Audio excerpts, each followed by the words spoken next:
Alors, bonjour. Il me fait plaisir de vous accueillir aujourd'hui. Je m'appelle Lisanne Desrosiers. Je suis infirmière de liaison chez Transplant Québec. Et je suis ici pour vous présenter la conférence intitulée Comment l'approche à la famille fait-elle une différence? Une conférence qui va aborder l'importance primordiale d'une approche humaine et concertée pour la réussite du processus de don d'organes. Alors, cette conférence sera enregistrée, pardon. Un lien courriel sera disponible d'ici quelques jours aussi pour une écoute en différé. Elle sera d'une durée d'environ 50 minutes. Pour l'accréditation des professionnels concernés, un code QR sera aussi disponible. Nos conférenciers invités sont Dr Frédéric Daragon et Mme Valérie Couture, la mère de Édouard, un donneur d'organes. Dr Daragon est intensiviste anestésiologiste et médecin coordonnateur en don d'organes au CIUS de l'Estrie, le Centre hospitalier universitaire de Sherbrooke.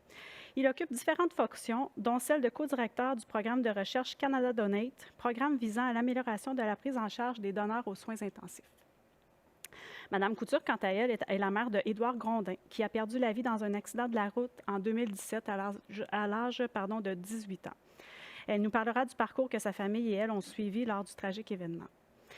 Un échange entre les deux conférenciers suivra son témoignage. Vous aurez aussi la chance de poser vos questions via l'option Q&A dans le Zoom. N'hésitez donc pas à les inscrire au courant de la conférence. Dr Daragon, Madame Couture, bienvenue. Merci. Bonjour. Sans plus tarder, Dr Daragon, je vous cède la parole. Parfait, merci beaucoup. Donc, je voudrais prendre cette occasion pour remercier le comité organisateur de m'avoir invité à donner cette conférence cette année. Donc, évidemment, je vais y aller avec la déclaration des conflits d'intérêts. Sachez que, évidemment, mes activités de recherche là, sont supportées par des organismes subventionnaires. Et évidemment, j'ai un gros conflit. J'ai moi-même signé ma carte de don pour être donneur. Donc, évidemment, ça va teinter le reste de ma présentation. Si jamais, pour une raison ou une autre, vous devez quitter, je vous donne déjà les messages importants de ma présentation dès le début. Alors, il faut savoir que l'approche à la famille et le consentement, c'est probablement l'intervention qui est associée avec le plus gros taux de succès en termes de nombre d'organes transplantables. En fait, il faut savoir que l'année passée, il y a environ 140 familles qui ont décliné le don. Si seulement on avait été capable d'augmenter de 10 ce nombre, de diminuer de 10 ce refus-là, bien, en fait, ça se serait traduit avec une augmentation de 40 à 60 organes de plus qui auraient été disponibles pour des patients sur les listes d'attente. Donc, c'est assez significatif comme impact. Les messages importants, en fait, pour une approche à la famille, je vous dirais, j'encourage les gens à utiliser l'imagerie auprès des familles. Les scans de tête, les IRM, si jamais vous avez eu des IRM qui ont été faits dans le contexte de l'annonce ou du diagnostic de décès neurologique. Je vous encourage en fait à inviter les familles à assister au test d'apnée si jamais c'est une option, puis si jamais les familles le veulent. La troisième chose, évidemment, c'est vraiment important d'inclure les infirmières ressources ou les coordonnatrices cliniques.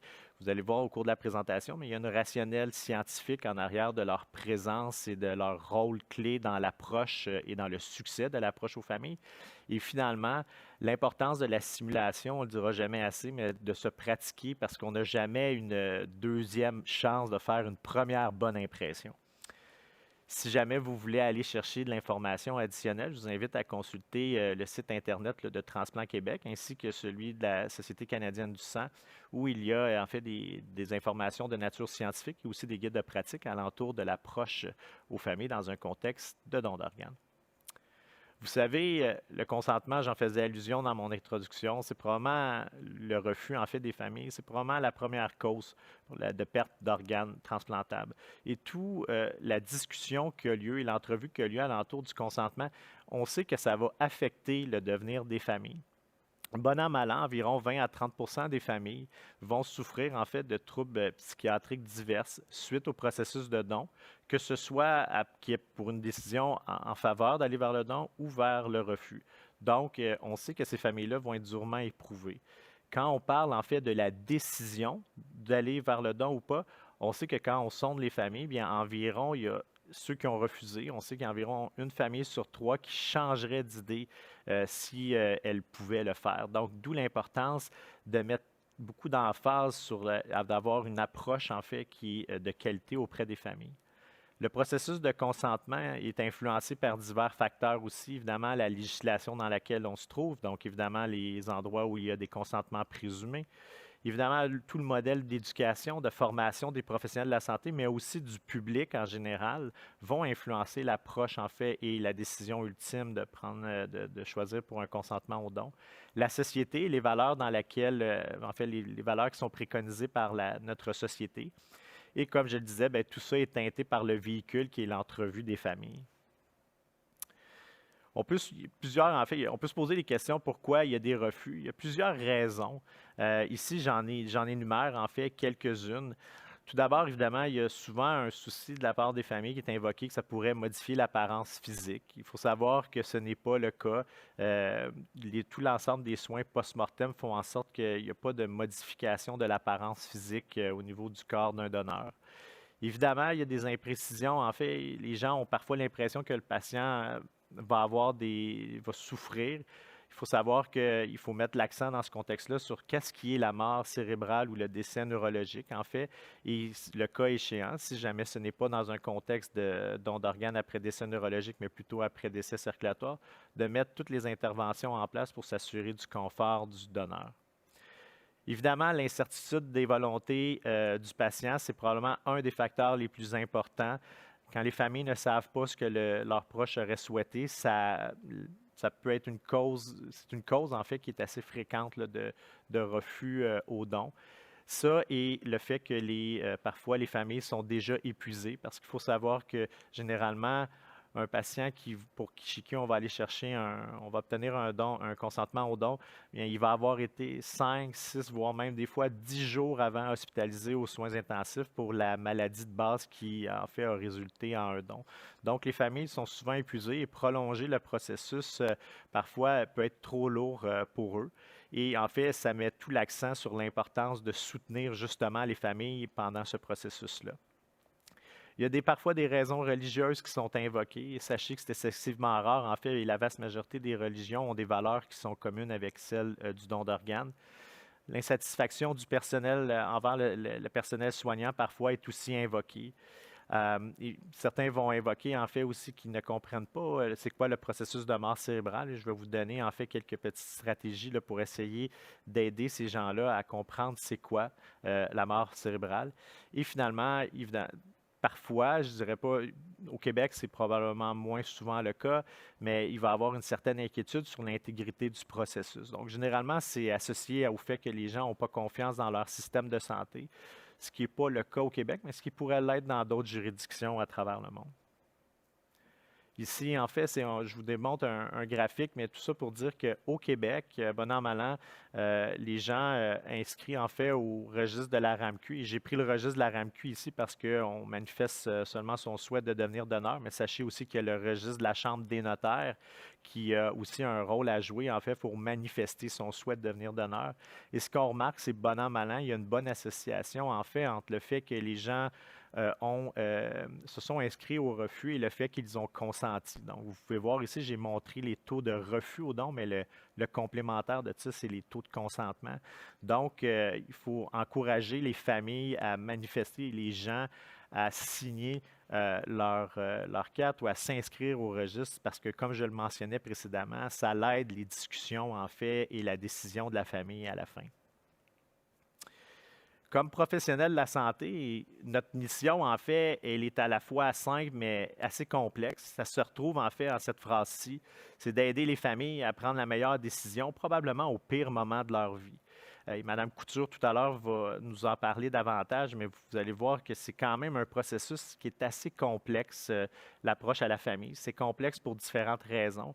Un, évidemment, la situation qui est généralement imprévue, la charge émotive qui est associée à ça, le fait qu'il y ait aussi d'autres acteurs, en fait, qui sont impliqués, que ce soit l'organisme de don d'organes, que ce soit les travailleurs sociaux qui peuvent avoir été mis de la partie pour un soutien à la famille, les infirmières ressources, etc. Donc, plusieurs personnes sont impliquées. L'approche à la famille, bien qu'elle soit complexe, elle se veut aussi une conversation. Ce n'est pas uniquement une décision. C'est une conversation. Le but, c'est d'informer les familles pour qu'elles prennent la décision la plus éclairée possible. Ce n'est pas juste d'aller chercher un consentement. Et cette conversation-là, elle continue bien après le moment formel où la personne, elle a signé, où la personne, le membre de la famille a signé, en fait, le formulaire de consentement. Vous savez, les familles peuvent retirer leur consentement à tout moment dans le processus de don. Donc, la conversation, en fait, d'où le pourquoi que ce processus-là d'entrevue, en fait, ça se veut une conversation et tous les acteurs qui sont impliqués dans la discussion de don doivent avoir été dûment formés et doivent avoir participé activement justement à l'ensemble du processus et de l'approche au don. J'en faisais allusion aussi, c'est un processus qui est continu. Comme je le mentionnais, ça perdure dans le temps jusqu'au moment du prélèvement, d'où l'importance de personnaliser notre approche à la famille et de s'adapter. Il n'y a pas une famille qui réagit de la même manière. Il n'y a pas une famille qui va prendre le même temps pour consentir au don. Chaque famille a sa propre réalité et il faut s'adapter à cela. J'en faisais allusion, le processus est plutôt complexe, mais je vais essayer de le rendre simple pour que ce soit en fait facile pour vous, entre guillemets, de pouvoir faire cette approche-là dans votre pratique future. Donc, je la divise en fait en 3 étapes. L'étape de la préparation, l'étape de la compréhension du décès ou du mauvais pronostic et finalement la discussion en lien avec le don d'organes. À travers ces 3 étapes-là, en fait, il y a des éléments qui sont communs et qu'on doit respecter pour chacune de ces 3 étapes-là. Pardon. La transparence. Être transparent, être honnête par rapport au processus. Oui, c'est un processus qui prend 2 à 3 jours. Je pense qu'il faut le dire aux familles. Il faut aussi faire preuve de compassion envers les familles et les soutenir. Des fois, ça se traduit par prendre des pauses dans les entrevues, les discussions. Les interventions sont surtout orientées vers la famille et en fait de les rendre le plus confortable possible et de les soutenir dans ce processus-là qui est douloureux. C'est important, comme j'en faisais mention aussi, que les professionnels qui sont impliqués aient une expertise et soient formés en lien avec le don. L'approche multidisciplinaire, je ne dirai jamais assez, on en parle dans les prochaines diapos, mais c'est un élément clé de l'approche au don. Et finalement, d'avoir une approche, en fait, qui est positive en lien avec le don. Et ça, je pense que c'est un principe de base dans la vie. Si on a une approche négative, ce n'est pas un gage de succès en termes d'obtention de consentement. Et ces éléments-là, en fait, vont faire en sorte que des facteurs modifiables, donc des facteurs pour lesquels les familles déclinent, en fait, l'option du don d'organes, vont changer, en fait, la décision pour une décision favorable en lien avec le don. L'approche multidisciplinaire, en fait, il y a 3 piliers, évidemment. Il y a le médecin traitant, que ce soit un médecin de famille, un médecin spécialiste en soins intensifs ou autre. Le médecin traitant fait partie de la discussion. Il y a l'infirmière du patient, en fait, l'infirmière qui est au chevet, qui doit faire partie de la discussion pour les raisons que j'ai invoquées tout à l'heure, que c'est un processus continu et bien longtemps après qu'on ait fini de discuter ou obtenu le consentement, les familles vont être au chevet, ils vont avoir des discussions, d'où pourquoi il faut impliquer, en fait, les infirmières de chevet dans la préparation et la rencontre des familles. Et évidemment, les infirmières ressources et les coordonnatrices cliniques. La littérature l'a assez bien démontré. En fait, les infirmières ressources et coordonnatrices cliniques ont une vision, en fait, du patient et de leur famille. Et souvent, c'est attribuable à la formation qu'elles ont reçue. Donc, elles voient le tout comme c'est une approche globale. Elles possèdent aussi l'expertise en lien avec les notions de don, les notions de mort cérébrale, les notions d'approche à la famille dans un contexte de soins de fin de vie. Elles sont des collaboratrices au sens large du terme. Elles sont habituées de travailler en collaboration et le don fait appel vraiment à la collaboration et à l'interdisciplinarité. Elles sont disponibles et c'est probablement un élément clé. Moi, comme médecin, évidemment, ma pagette va continuer à sonner. J'ai d'autres patients à m'occuper. Il n'y a rien de pire que de devoir interrompre une entrevue avec la famille pour répondre à un appel et sortir et revenir. Donc, l'infirmière ressource ou la coordonnatrice clinique, elle s'occupe que de cette famille-là et elle peut répondre en fait à leurs besoins à eux, beaucoup plus que ce que moi je pourrais faire comme médecin. Et le fait d'impliquer ces infirmières ressources-là, en fait, ces coordonnatrices cliniques-là, on sait que c'est associé à une augmentation de 3 fois plus, en fait, d'obtention de consentement au don et aussi de la satisfaction des familles. Donc, un enjeu qui n'est pas banal quand on pense que ces familles-là, après, vont éprouver, certaines vont éprouver des troubles psychiatriques. C'est important qu'elles puissent être satisfaites parce que c'est un gage de succès, en fait, pour la famille et pour la suite de leur deuil. Pour les professionnels de la santé, en fait, pour les infirmières de chevet, on pourrait penser parfois qu'elles ne veulent pas participer à ça parce que ça les confronte en fait à la mort. Puis c'est toujours un sujet qui est difficile à discuter, surtout dans un environnement de soins intensifs où la mort, généralement, n'est pas l'option qui est mise de l'avant-plan. Or, dans une étude qui a déjà été réalisée, on réalise en fait que 88 des infirmières, en fait, des autres professionnels de la santé, se sentent revalorisés par leur rôle, leur contribution. Donc, ce n'est pas banal, tant pour les familles, mais aussi pour les professionnels de la santé, de participer à l'entrevue en lien avec le don d'organes. La préparation, c'est un enjeu qui est majeur. Il faut se préparer avant de rencontrer une famille. Il faut que tout le monde soit au courant, en fait, de qu'est-ce qui s'est passé, la situation clinique, la situation familiale. Est-ce qu'il y a des conflits à l'intérieur de la famille? Est-ce qu'il y a des désaccords qui doivent être adressés, en fait, au cours de la rencontre? C'est aussi l'occasion d'obtenir l'inscription, en fait, au registre. C'est le moment aussi pour établir quand serait le moment de la rencontre justement idéal avec la famille, parce que c'est pas vrai que les familles sont toujours disponibles à un certain moment. Des fois, elles doivent se reposer. Des fois, elles ont des besoins de base, tout simplement. Des fois, elles attendent d'autres personnes de l'extérieur. Donc, c'est à cette occasion-là qu'on peut déterminer le meilleur moment pour tout le monde là, de se rencontrer. Je ne le dirai jamais assez, mais impliquer les autres professionnels. Il est déjà arrivé dans ma pratique que j'ai fait appel en fait à des médecins, aux médecins de famille d'une famille de donneurs, parce qu'évidemment, moi, je suis un étranger auprès de la famille. Et le médecin de famille qui suit cette famille-là depuis plusieurs années a déjà, en fait, a une meilleure, je ne dirais pas une meilleure notoriété, mais a déjà un sentiment de confiance. En fait, la famille a plus confiance au médecin de famille, probablement qu'il connaît depuis plusieurs années. Donc, impliquer les professionnels qui doivent être, qu'on pense, bénéfiques dans le processus. Et évidemment, établir le plan de la rencontre qui dit quoi. La compréhension du décès, c'est un enjeu assez important, surtout dans un contexte de décès neurologique.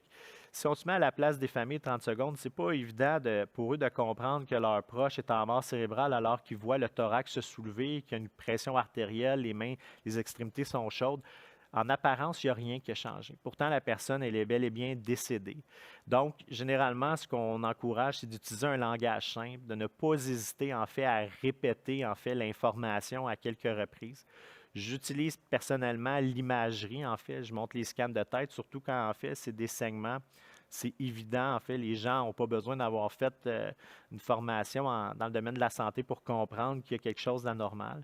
Et comme j'en faisais allusion dans l'introduction, j'invite les familles, si elles le veulent, si elles le souhaitent, à assister au test d'apnée. Évidemment, ça prend un encadrement. On ne fait pas ça juste comme ça, mais c'est assez parlant de ne pas voir quelqu'un respirer pendant 12 à 15 minutes là, pendant la durée du test d'apnée. Et le facteur, en fait, aussi qui est le plus important de tout ça, c'est le découplage. Donc, le découplage, en fait, c'est à ce moment-là où on va prendre une pause entre la compréhension du décès neurologique et le moment où on va discuter du don d'organes. Il serait plutôt délétère de ne pas faire cette pause-là. Il y a différentes stratégies qui peuvent être mises de l'avant, mais l'important, c'est de marquer une pause dans le processus. On peut encourager les familles à aller voir leurs proches après l'annonce du décès neurologique ou du pronostic sombre, parce que c'est beaucoup d'informations qu'on a données en peu de temps et de l'information qui est très lourde et qui amène beaucoup d'émotions pour ces dernières. Donc, on marque une pause à ce moment-là avant de discuter l'option du don.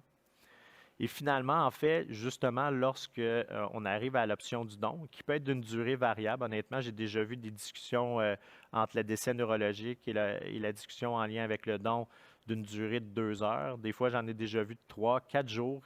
Il faut s'adapter, comme j'en faisais allusion, il faut s'adapter au rythme des familles. Mais c'est à ce moment-là, lors de la discussion du don, où on fait en fait surtout attention aux volontés du patient plus que de la famille. Ici, il n'est pas de question des volontés de la famille, mais plutôt des volontés de ce que le patient aurait souhaité s'il était en mesure de nous le dire aujourd'hui. C'est aussi à ce moment-là qu'on va décrire le processus de don. On essaie aussi d'envisager en fait les inquiétudes de la famille, d'où pour l'importance de l'étape de la préparation. Certains vont peut-être avoir déjà manifesté spontanément certaines inquiétudes. Donc, c'est l'occasion de les mentionner et de les adresser à ce moment-là. Quelques petites suggestions là, pour des situations qui peuvent être difficiles, parce que ce serait faux de dire que tous les processus de consentement vont bien. On rencontre parfois des embûches. Le premier, c'est le patient, en fait, qui ne souhaitait pas devenir donneur. En fait, c'est ce que la famille nous dit. Donc, évidemment, à ce moment-là, je pense que le registre est un élément clé.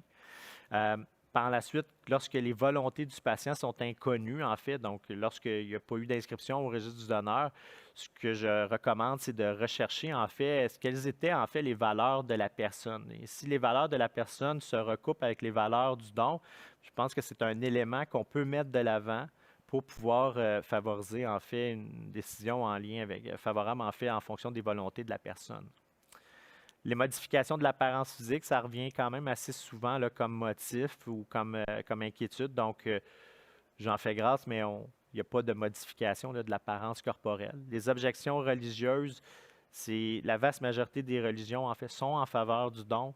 Il est déjà arrivé d'ailleurs qu'on a amené, des fois, certaines personnes vont dire, ah, ma religion est contre en fait le don d'organes. C'est plutôt très rare et c'est même déjà arrivé qu'on a fait venir en fait des officiers religieux pour expliquer en fait c'était quoi, en quoi la religion qu'ils pratiquaient était favorable en fait au don ou se recoupait avec le don.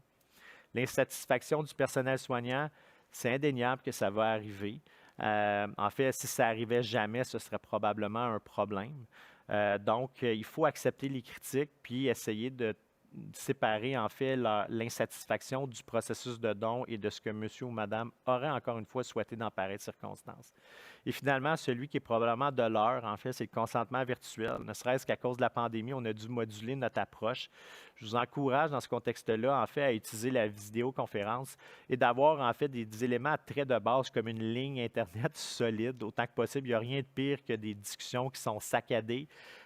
C'est difficile, en fait, de pouvoir capturer toute l'information à ce moment-là et ça rend le processus d'obtention du consentement ou la discussion, je devrais dire, plus difficile encore. Dans un monde idéal, on essaierait de les faire venir parce qu'évidemment, on se coupe un peu d'un outil qui est non-verbal lorsqu'on est en visioconférence. Donc, c'est important, autant que possible, là, de les avoir avec nous. Mais si les politiques, exemple sanitaires, dans le cas qui nous occupe, ne le permettent pas, bien, au minimum, essayer de faire ça par vidéoconférence. Un mot sur le don d'organes après décès circulatoire. Évidemment, la vaste majorité de ce que j'ai dit concernait le don après décès neurologique ou après mort cérébrale, mais sachez que tout ce que j'ai dit essentiellement s'extrapole au don d'organes après décès circulatoire. La seule chose qui va être différente ici, c'est que probablement que la cause numéro 1 de refus va être l'épuisement des familles, parce que généralement, ce sont des patients qui ont eu un séjour aux soins intensifs plus long que ceux qui sont des donneurs après décès neurologique.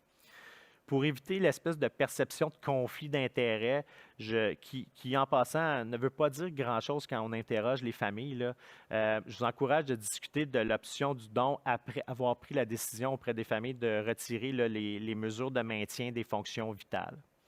Et finalement, comme mentionné, l'approche à la famille reste essentiellement la même. Ce qu'on recherche et ce qu'on a besoin de démontrer restent exactement les mêmes. On ne change rien. Dernière diapo, en fait, je parlais de simulation. Évidemment, le don, c'est une situation qui est somme toute rare par rapport à d'autres entités qu'on voit plus fréquemment dans la vie de tous les jours, dans la pratique clinique, d'où l'importance de pouvoir le pratiquer et d'où l'importance aussi de le pratiquer dans un contexte multidisciplinaire parce qu'on sait que c'est associé à une augmentation du confort, en fait, des professionnels à discuter du don d'organes. Ça augmente les connaissances et aussi ça augmente les capacités de communication verbale des gens. Maintenant, ce qu'on ne sait pas, c'est est-ce que ça influence le taux de consentement? Ça reste à être déterminé. En résumé, je vous mentionnais utiliser l'imagerie dans la mesure du possible. C'est un élément qui ne coûte rien et qui peut être utile aux gens. Des fois, une image vaut 1000 mots. Si la famille accepte, les inviter à assister au test d'apnée, évidemment, dans un contexte d'encadrement avec d'autres professionnels de la santé. Ne pas hésiter, en fait, à faire appel aux infirmières ressources ou aux coordonnatrices cliniques, ainsi qu'à l'infirmière de chevet là, pour participer aux rencontres et en lien avec l'annonce du décès neurologique et le consentement au don de manière subséquente. Et évidemment, la simulation qui peut être un outil pour améliorer notre approche. Et encore une fois, si jamais vous avez besoin d'informations complémentaires, n'hésitez pas à consulter le site Internet de Transplant Québec ou de la Société canadienne du sang. Je vous remercie. Merci beaucoup, Dr. Daragon. Je vous rappelle que vous pouvez utiliser le petit channel Q&A pour poser vos questions, puis qu'on va pouvoir répondre à la fin de la conférence. Alors, Madame Couture. Bon, rebonjour. Mais, bonjour. Est-ce que vous pouvez nous parler un peu de votre parcours, de votre cheminement suite au décès de votre fils Édouard? Tout à fait, absolument. Alors, je vais vous remettre en contexte. Au mois de septembre 2017, une très belle journée de cet automne-là. On a eu un magnifique automne. Édouard partait de Montréal. Nous, on est à Montréal et à Lac-Brome pour aller travailler au club de golf. Et nous, on était déjà à la campagne. Et son frère était au club de golf qui travaillait là. Et Édouard venait le relever. Donc, Victor m'appelle et il me dit Maman, Édouard n'est pas arrivé. Fait que là, je dis ben voyons, c'est pas normal et tout ça. Donc, je dis ben là, tu as appelé ton frère. Est-ce que tu as pris le temps de contacter ton frère? Il me dit oui, puis il me répond pas. Fait que là, je me disais, bon, tout que bon parent pense, bon, où est-ce qu'il est allé faire le party la veille ou voir des amis, puis pourquoi il n'est pas arrivé, etc. Édouard, c'était quand même un jeune homme qui était toujours à la dernière minute, mais pas toujours en retard. Donc là, je disais à Victor, c'est beau, je vais essayer de le rejoindre.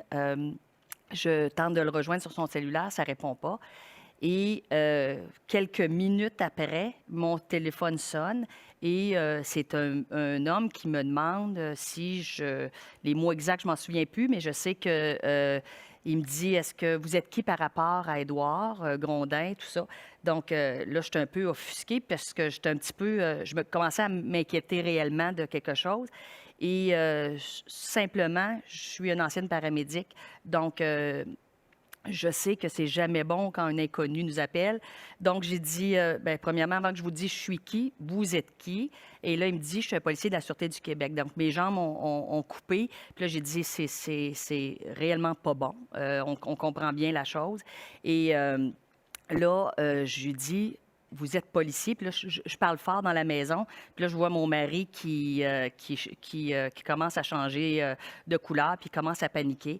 Donc là, il m'explique que il y a eu un gros accident sur l'autoroute 10 et qu'Édouard doit être transporté à l'hôpital. Là, je lui demande pour lui parler, puis il me dit, il ne peut pas vous parler. Alors là, je connais très bien ce qui s'enclenche comme ex-paramédic à Montréal. Donc, et il nous dit, dirigez-vous très rapidement à l'hôpital de Sherbrooke. Fait que là, moi, j'ai toujours entendu dire qu'il ne faut pas dire de venir rapidement. Là, je me dis, c'est très, très grave. On part et l'accident, on a vu la Croix d'Édouard qui est sur l'autoroute 10 à la sortie 74. C'est la sortie où on prend pour se diriger sur l'autoroute 10. Donc, on arrive là, c'est bloqué de tous les bords, tous les côtés. Et on voit le camion d'Édouard embarqué sur la remorque. Fait que notre histoire commence drastiquement à la porte de chez nous. Je veux juste préciser, vous étiez sur l'autoroute et vous avez vu votre fils embarqué dans... Bien, le camion, parce qu'Édouard n'était plus dedans. Donc là, Stéphane et moi, mon mari, un ancien pompier retraité de la Ville de Montréal de 25 ans, on a exactement, malheureusement, l'idée de ce qui se peut arriver. Et là, je dis aux policiers, premièrement, Sherbrooke, je ne connais pas l'hôpital. Je ne suis jamais allée à l'hôpital de Sherbrooke.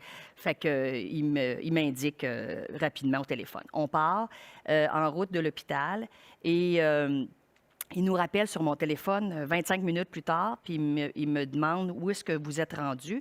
Puis je me rappelle, je lui dis, je suis au kilomètre 117,5. Il me dit, bon, vous êtes en avant d'Édouard. Fait que là, je comprends plus. Il me dit, on l'a stabilisé à Granby, puis il va être en route après nous. Donc là, je dis à mon mari, je dis, calme-toi, on va se rendre tranquillement, puis tout ça. Stéphane voulait absolument attendre Édouard. Fait qu'on se stationne sur l'autoroute qu'on ne devait pas faire. Et suite à ça, on voit l'ambulance s'en venir. On a suivi l'ambulance jusqu'à l'hôpital. Rendu à l'hôpital, on est arrivé avec le camion, on est même rentré en même temps que l'ambulance. Et on a ouvert les portes de l'ambulance nous-mêmes pour aller au chevet d'Édouard. Et la sécurité était là. J'ai dit, c'est beau, laissez-nous, on est capable de voir ce qui est là. Puis quand on a vu Édouard sur la civière, branché, le médecin, moi, je n'ai fait des transferts. Et on savait très bien qu'on était... Je ne savais pas jusqu'où on était, mais on savait qu'on n'était pas dans une bonne position. Alors, rapidement, ils l'ont pris en charge. On a tout de suite fait déplacer nos 2 garçons, Samuel qui partait de Montréal pour venir nous rejoindre et Victor qui partait du club de golf pour venir nous rejoindre. Et rapidement, nous, on est arrivé à l'hôpital, puis on sentait que le tapis nous glissait sous les pieds. On a tout de suite dit au personnel, puis je pense qu'on l'a dit à tout le monde qu'on croisait dans l'hôpital, s'il arrive quoi que ce soit, on veut faire le don d'organes. Fait que, puis on ne s'est pas concerté comme famille, en fait. Mon mari a pris le lead là-dessus, puis il a dit, puis là, quand les garçons sont arrivés, on a dit, qu'est-ce que vous en pensez s'il arrive quelque chose, qu'on fasse ça? Fait que Samuel et Victor ont tout de suite acquiescé dans le positif. Et on a, moi, je pense que dans un premier temps, ça a comme été notre mécanisme de faire quelque chose de bien dans quelque chose qu'on a. Parce qu'on avait une perte de contrôle totale. Puis ce qu'on n'est pas habitué de voir comme ça. Fait que ce qu'on a, je pense qu'on a intervenu comme ça. Et je pense qu'on a peut-être facilité parce qu'avec la présentation de Dr Daragon, il y a des situations qui sont plus difficiles. Nous, c'était vraiment pour faire quelque chose de bien puis de rendre hommage à notre fils Édouard dans le sens que sa vie continue à quelque part. Donc, à ce moment-là, vous ne saviez pas encore pas du tout. Du tout. On n'avait aucune information. Les médecins venaient nous voir, mais c'était nébuleux et moi, on savait très bien qu'ils ne voulaient pas nous dire quelque chose sans voir tout, mais que ils nous disaient, regardez, on ne peut pas vous en dire plus, mais c'est très grave. Fait que quand on nous dit ça, on savait bien que c'était très important. Après ça, les heures ont passé rapidement. On a été rencontrés à plusieurs reprises. Ceci dit, nous, on a été pris en charge d'une façon extraordinaire dans l'hôpital de Sherbrooke et par tout le monde, de l'urgence aux soins intensifs, tout ça. On nous a placés dans une pièce et on était proche d'Édouard pour aller à son chevet. Et les gens nous expliquaient ce qui se passait au meilleur des informations qu'ils avaient. Puis, après le souper, selon mon heure, c'est vers 7 heures, le docteur Quiroz des soins intensifs nous a demandé de nous rencontrer pour nous confirmer que c'était définitivement, il n'y avait plus rien à faire et c'était une mort cérébrale. Même après 5 ans, c'est des émotions qui remontent. Hein? Est-ce que, Dr Daragon, c'est une histoire que vous entendez malheureusement fréquemment chez vous? Oui, c'est une histoire. C'est toujours des moments, c'est jamais facile, en fait, surtout l'annonce. En fait, je dirais que ce qui est plus difficile, c'est d'annoncer, en fait, que le patient est décédé. Puis, c'est tout le temps dans un contexte qui est soudain, imprévu. Ça rajoute à la lourdeur des émotions. Puis, ce que Mme Couture mentionne, c'est à peu de choses près, quelque chose qu'on voit souvent dans un processus de don. C'est des grosses émotions, puis d'où je pense le pourquoi qu'il faut avoir des gens qui soient formés parce que au final, pour ces familles-là, l'outil, c'est pas un médicament, c'est le médecin, c'est l'infirmière. C'est nous les outils pour les aider, là. En fait, c'est comme si c'est là que le rideau tombe. Donc, il n'y a plus d'autre chose qu'on peut espérer dans ce moment-là. Fait que c'est sûr que ça a été un moment tragique, mais on a réitéré encore là. Puis moi, nous, on n'a jamais été très sensibilisés au don d'organes, même si on a été intervenant d'urgence. Mais c'est là qu'on a continué. Et effectivement, il y a une infirmière ressource qui est venue nous voir, qui ont été formidables. On a changé d'équipe là, en 2 jours, mais ça a été vraiment très, très impressionnant. Durant la nuit, on a commencé à changer le protocole médical, ce qu'on m'a expliqué, pour préparer le corps d'Édouard pour s'en aller vers le don. Le lendemain, je tiens à préciser qu'Édouard, à ma grande surprise, 2 semaines avant, ou 3 semaines, c'était sa fête le 16 août.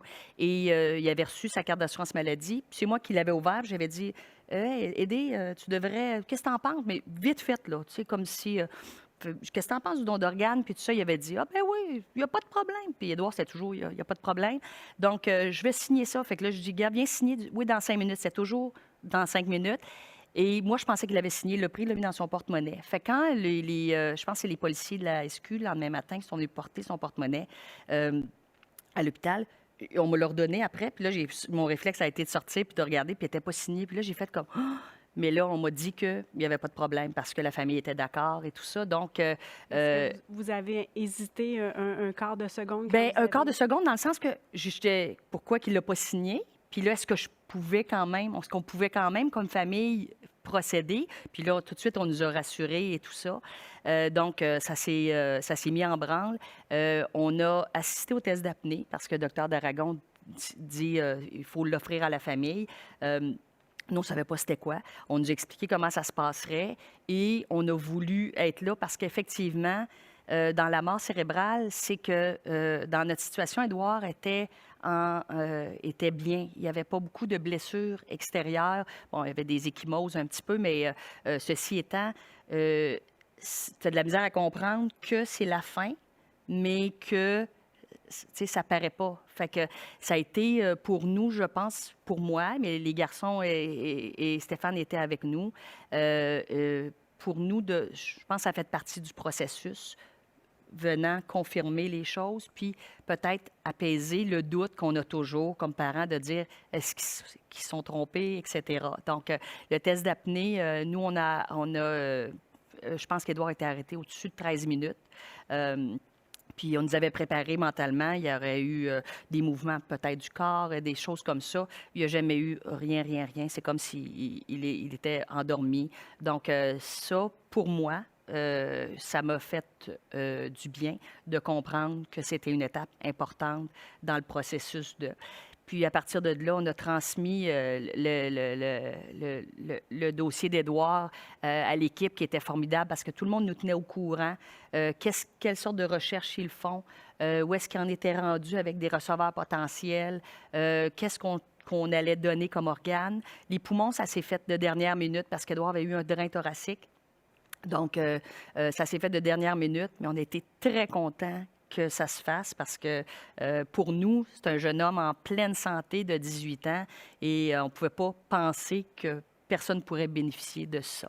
Donc, tout au long du processus, les gens vous tenaient au courant Oui. de ce qui se passait, des organes qui Tout pouvaient à fait. considérer. Absolument, absolument. Il y a même les intestins qu'ils n'ont pas trouvé parce que, bon, le temps compte hein, dans le don d'organes quand le prélèvement est fait et ça ne pouvait pas fonctionner. Mais quand même, Édouard a donné le cœur, les poumons, le foie, les 2 reins et le pancréas.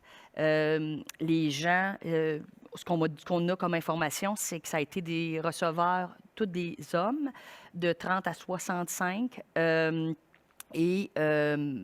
On a un receveur qui a reçu 2 organes, donc un rein d'Édouard et son pancréas. On a un autre receveur qui a eu un rein et on a un receveur pour les poumons, pour le foie et pour le cœur, naturellement. Puis j'ai eu des nouvelles via l'équipe de Transplant Québec, que je remercie encore une fois, de tous ces gens-là. Il y en a 2 qui vont moins bien. Celui qui a le foie est remis sur une liste d'attente, mais pas prioritaire. Celui qui a un rein, le pancréas, semble ne vraiment pas bien aller, mais celui qui a un rein, un autre monsieur qui a les poumons et celui qui a le cœur sont en pleine forme. Ils ont une vie active, ils s'entraînent au gym, font de la marche, font du vélo, tout ça. Fait que pour nous, c'est tellement rafraîchissant et rassurant comme penser que ça a vraiment bien fonctionné pour des gens. Puis la personne qui m'a appelée de Transplant Québec m'a donné les résultats. Elle m'a dit, vous savez, même si ça va moins bien pour certains, ça fait 4 ans et demi qu'Édouard est décédé. Ça fait 4 ans et demi qu'ils ont quand même eu une plus belle qualité de vie. Alors, pour nous, ça a été un processus, je le confirme, très, très douloureux, très, très souffrant. Ça l'est encore. L'émotion est toujours là. Mais je pense que si on n'avait pas fait le don, j'entendais tantôt qu'il y a des gens qui ont des problèmes. Après, en tout cas, un deuil traumatique comme ça, comme nous, on a vécu, aucune préparation mentale et ça se finit là. Pour nous, le don d'organes a été d'une grande satisfaction au niveau de nous rassurer. Vraiment. Puis à l'aube des 5 ans du départ d'Édouard, je me permets de vous demander comment vous allez. On va très bien. En fait, des fois, je suis encore surpris de penser que nous 4, on a, comment je dirais, relever cette épreuve-là comme je me disais au début, j'étais dans un processus, puis vous savez, la première année, tout est difficile.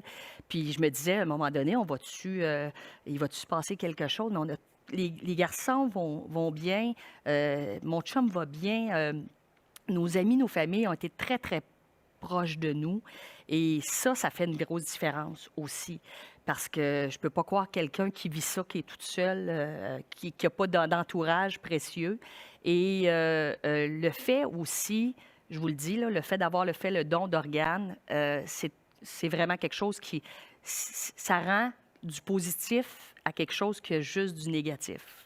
Parce que perdre son enfant, bon, perdre quelqu'un, mais je vais parler dans ma situation, perdre ton enfant, perdre ton frère, pour mes deux garçons, Samuel et Victor, ça n'a aucun sens. Et tout ce processus-là, puis les gens nous ont entourés bien et que ça fait une différence. Heureuse de l'entendre. Merci. Docteur Daragon, auriez-vous des mots adressés à Mme Couture? En fait, tout d'abord, je prends quand même le temps de vous remercier pour votre partage, là. C'est quand même pas évident d'exposer ça puis de revenir un peu dans des événements qui sont pas évidents, là. Je pense que tout le monde bénéficie de votre présentation, probablement même plus que de ma présentation, ceci étant dit. Donc, Pas certain. je vous remercie beaucoup. Je vous écoutais parler, puis j'ai quelques questions, en fait, pour lesquelles j'aimerais avoir votre opinion. La première, si Édouard était en mort cérébrale, hein, donc, ou en décès neurologique, s'il n'avait pas été en mort cérébrale, est-ce que vous pensez que ça aurait influencé votre décision? Si oui, comment? Sinon, pourquoi? C'est sûr que ça aurait été peut-être... on parle de la même fatalité au bout du compte? Oui, on parle d'un pronostic OK, sombre, sombre. mais ici, il y a la notion que, dans le Oui. fond, quand il est en mort cérébrale, il n'y a plus rien qu'on... Il On n'y peut a faire. rien qui est... C'est un facteur extrinsèque. Hein, légalement, il est décédé. En fait, je pense, en toute honnêteté, là, je ne pense pas que ça aurait été un grand changement. Peut-être une réflexion un petit peu différente au moment, parce qu'à un moment donné, quand on nous a dit qu'il n'y a plus rien à faire, la réaction de mon mari, c'est OK, on le fait-tu transférer à Montréal? Fait que là, j'ai dit non, regarde, ça a duré quelques secondes, puis il n'y aura pas de meilleure option là-bas. Et je pense qu'on aurait juste eu besoin d'avoir peut-être un peu plus d'explications, puis ça aurait été la même chose. Parce qu'on comprenait que... Et on s'est posé cette question-là parce qu'après, comme parents, on se l'est posé dans le sens si Édouard était resté en vie, et je donne l'exemple qu'on a eu dans certaines discussions avec mon mari, s'il aurait été quadraplégique et tout ça, ça aurait été une autre affaire, mais je pense que si on nous avait expliqué clairement que il reviendra jamais, mais il n'est pas en mort cérébrale, on aurait pris la même décision. Quand je vous écoutais tout à l'heure, vous disiez, hein, on a été bien entourés, puis ça, c'est ce qui aide en fait à vivre avec le deuil. Lorsque c'est arrivé, est-ce que vous étiez seulement les quatre ensemble à l'hôpital? Est-ce que vous avez au contraire des amis qui sont venus à l'hôpital pour vous supporter? Comment ça s'est passé? En fait, on est arrivé à l'hôpital et tout de suite après, la machine s'est mise en branle. Donc, moi, ma famille partait de Québec, sont arrivés plus tard vers le souper. La famille de Stéphane, tout le monde est arrivé comme vers 5 heures. Fait que je peux vous dire que le samedi soir, c'est arrivé un samedi. Le samedi soir, on n'était pas moins de 15 là, autour à se relayer, pouvoir aller voir Édouard. Et les amis sont venus. Les amis venaient, ils sont passés, ils venaient voir Édouard et tout ça. Puis ça l'a fait aussi une grande différence. Puis je remercie sérieusement que cet accident-là est arrivé pas en situation de COVID parce que c'est important l'entourage et ce que nous viennent de vivre pendant les 2 ans, ça coupe le support de nos proches qu'on connaît. Aujourd'hui, j'ai une de mes amies, Edith, qui est avec moi pour m'accompagner. C'est important dans les situations comme ça d'avoir les gens autour.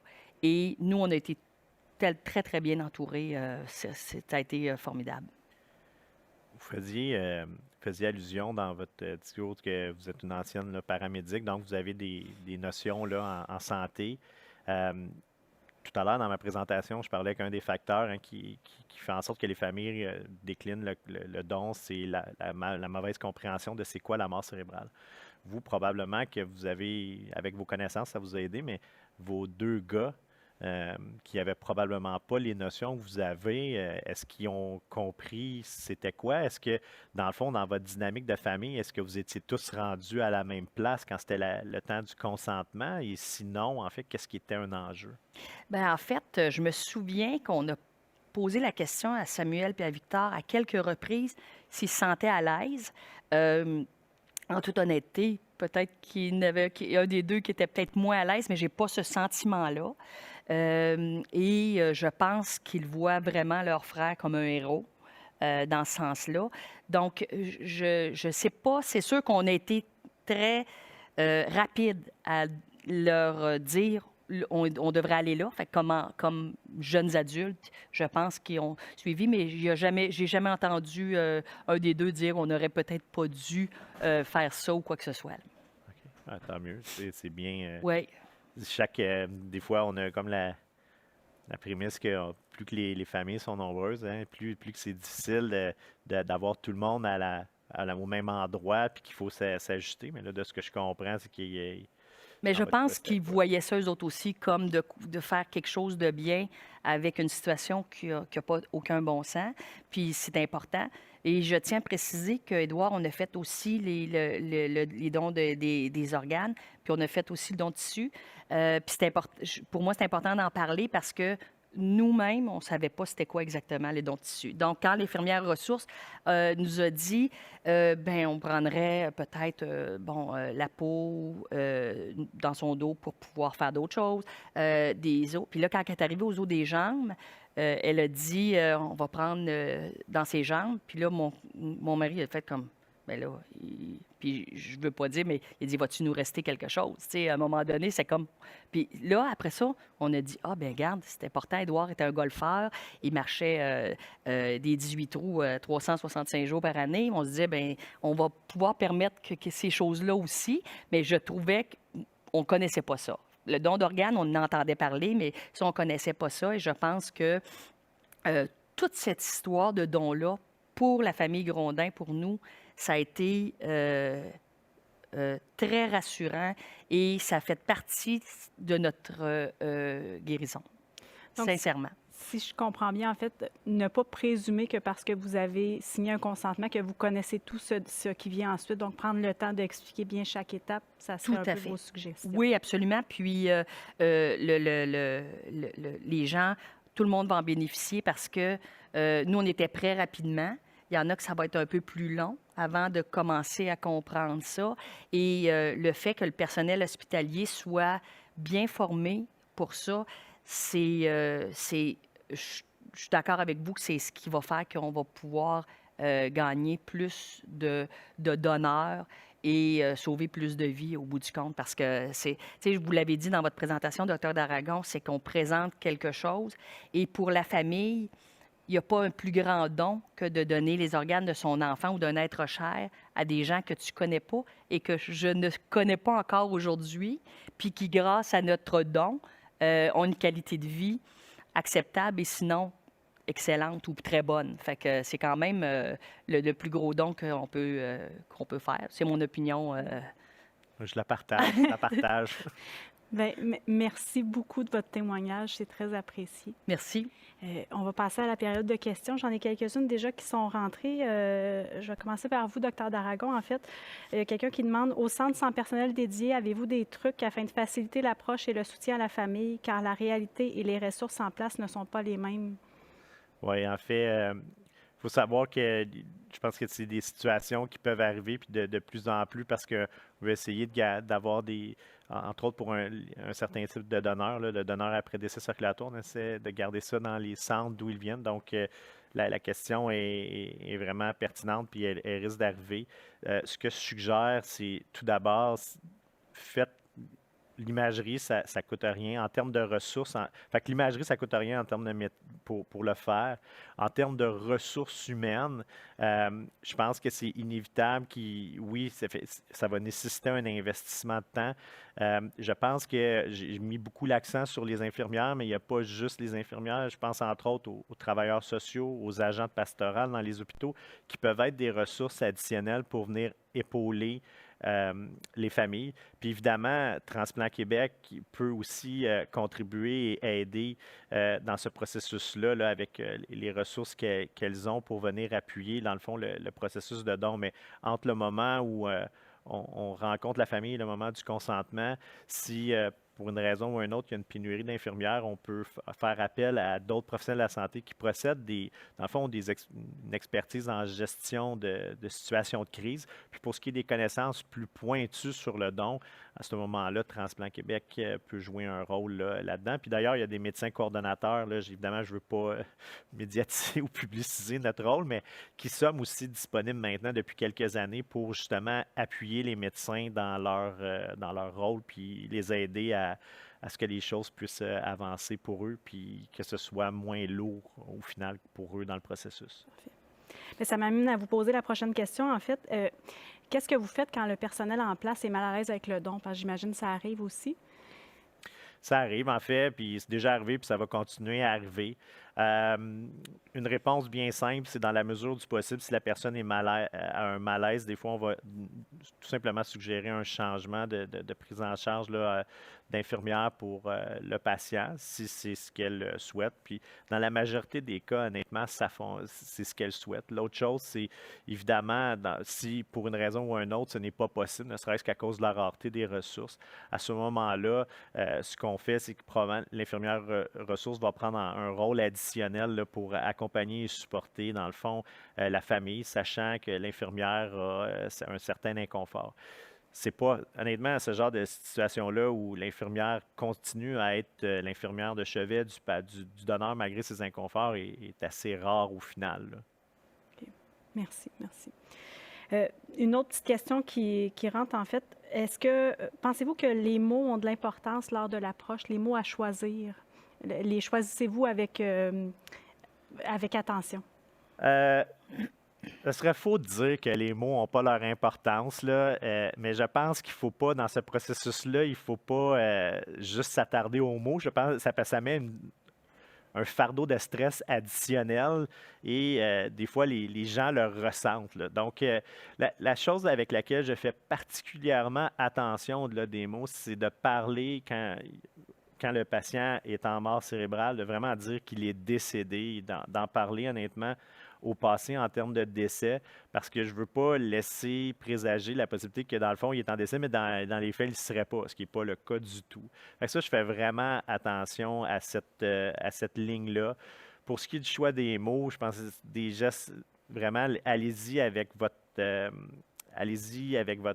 dirais, votre cœur, puis aussi votre tête à la fois, ce qui peut être un peu conflictuel, mais mettez-vous pas de la pression à trouver le bon mot. Des fois, des fois il n'y a même pas de mots. Hein? En passant, ça arrive souvent qu'il n'y a pas de mots pour expliquer ce que la couture a vécu. Là. Je ne pense pas que dans la littérature, on ait des beaux mots pour assouvir la peine qu'ils ont. Là. OK, parfait. Puis, tantôt, Mme Couture, vous soulignez que vous aviez hésité quand vous avez vu que la carte n'était pas signée, puis vous vous demandiez si on avait le droit, si vous aviez le droit de procéder quand même. Ça m'amène à une question, en fait, qui a été posée pour Dr Daragon, mais vous pourrez aussi peut-être nous donner votre opinion, en fait. Qu'est-ce que vous faites, Dr Daragon, quand le consentement est notarié, mais que la famille refuse? Comment vous vous y prenez pour approcher la famille suite à ça? Quel sujet? Sujet d'actualité, il va sans dire. Oui, effectivement, si on regarde là, au pied de la lettre, la loi nous permettrait à la limite d'aller à l'encontre des volontés de la famille. Je peux vous dire, par contre, que dans la clinique puis dans la pratique, moi, personnellement, je ne le ferai pas. Bien que je sois un ardent défenseur du don pour différentes raisons. Puis aussi, ça, c'est un élément qui a été mesuré dans la littérature. Là, je parle de moi aujourd'hui, mais la moitié des intensivistes au Canada n'iraient pas de l'avant avec un don si la famille s'objectait malgré les volontés du donneur. Pourquoi? Bien, il y a plusieurs raisons. Un, c'est pas un registre qui est nécessairement dynamique. On signe une fois dans le temps et ça continue. Donc, les gens peuvent changer d'idée en cours de route, puis il n'y a aucune manière de le savoir. Deuxième des choses, évidemment, c'est pas moi qui va vivre avec le deuil, c'est les familles après. Puis je pense que cette zone grise-là, entre ce que la loi dit et ce qui se fait cliniquement, doit être éclaircie. Puis je ne suis pas le premier à le dire, je ne serai pas le dernier, mais oui, il va falloir à un moment donné s'asseoir et éclaircir cette notion-là, puis de reconnaître qu'il y a une zone grise qui n'est pas évidente, là. D'où l'importance de faire part de nos volontés. Clairement, OK. clairement.